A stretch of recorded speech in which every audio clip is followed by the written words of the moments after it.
तो बेटा हम किरचॉफ लॉ इस वीडियो में कवर करेंगे। बहुत इंपॉर्टेंट टॉपिक है आपका करंट इलेक्ट्रिसिटी का, तो ध्यान से देखना। किरचॉफ फर्स्ट लॉ, जिसको हम जंक्शन रूल भी बोलते हैं, सारे बच्चे जानते हैं जंक्शन का मतलब क्या होता है। जहाँ से कोई चीज़ आ रही है और जा रही है, यस और नो। जैसे चंदोसी का जंक्शन अपना है ना, ट्रेन आ रही है और ट्रेन वहाँ से जा रही है। तो यहाँ पर मैंने एक सर्किट बनाया हुआ है, आप देखोगे कि I1 और I2 करंट यहाँ पर जंक्शन पे आ रहा है ना, सेंटर पे आ रहा है, और I3 और I4 जा रहे हैं। तो यहाँ पर क्या हो जाएगा कि जो समेशन ऑफ करंट है ना, वो 0 होना चाहिए आपके पास।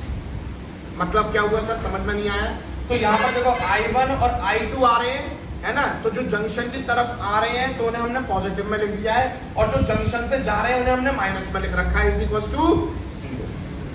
ठीक है, I1 और I2 जो इनकमिंग करंट है, जब इनको इधर लेके जाएंगे तो ये पॉजिटिव हो जाएंगे, है ना। और ये कैसे करंट है, हमारे आउटगोइंग करंट है। तो हमारा किरचॉफ का फर्स्ट लॉ जंक्शन रूल ये कहता है कि जितना करंट आएगा उतना ही करंट जाएगा। पहली बात क्लियर हो गई है। सेकंड और मोस्ट इंपोर्टेंट, जहां पर आपको इसमें न्यूमेरिकल मिलने वाले हैं, ठीक है, बहुत इंपॉर्टेंट टॉपिक है, बहुत ध्यान से देखना बेटा। इसको हम लूप रूल भी बोलते हैं। यहाँ पर जितना भी सर्किट के अंदर ईएमएफ होगा ना, वो इक्विवेलेंट होगा जितना भी करंट होगा और जितना भी रेजिस्टेंस होगा उसके मल्टीपल के, क्योंकि V = IR होता है, हम जानते हैं बहुत अच्छे से। तो रूल नंबर 1 क्या कहता है कि आप कोई सी भी डायरेक्शन ले लो सर्किट के अंदर, चाहे वो क्लॉकवाइज हो, क्लॉकवाइज ऐसे करके और एंटी क्लॉकवाइज ऐसे करके, आपकी मर्जी है।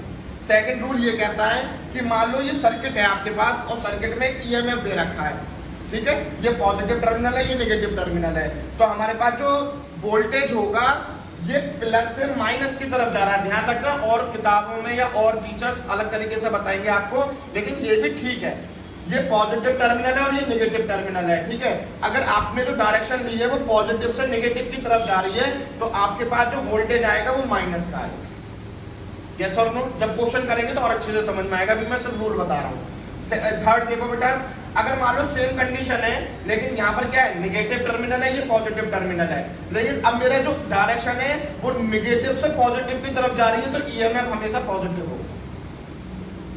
थर्ड अगली क्या है मेरे पास, मान लो यहाँ पर करंट है और रेजिस्टेंस है सर्किट के अंदर, ठीक है, और जो करंट की डायरेक्शन है वो ऐसे करके, और जो मैंने डायरेक्शन ली है वो भी सेम डायरेक्शन में है, तो इन दोनों का प्रोडक्ट पॉजिटिव में आएगा। और लास्ट पॉइंट क्या है आपके पास कि ये करंट की डायरेक्शन है, इधर रेजिस्टेंस है, और जो मैंने डायरेक्शन ली है वो उसके अपोजिट है, मतलब ऐसे करके आ रही है, अपोजिट आ रही है, तो वो उनका प्रोडक्ट कैसा होगा, माइनस का होगा। तो ऐसे में क्वेश्चन बहुत सारे करवाऊंगा। ऐसी वीडियो के लिए हमें लाइक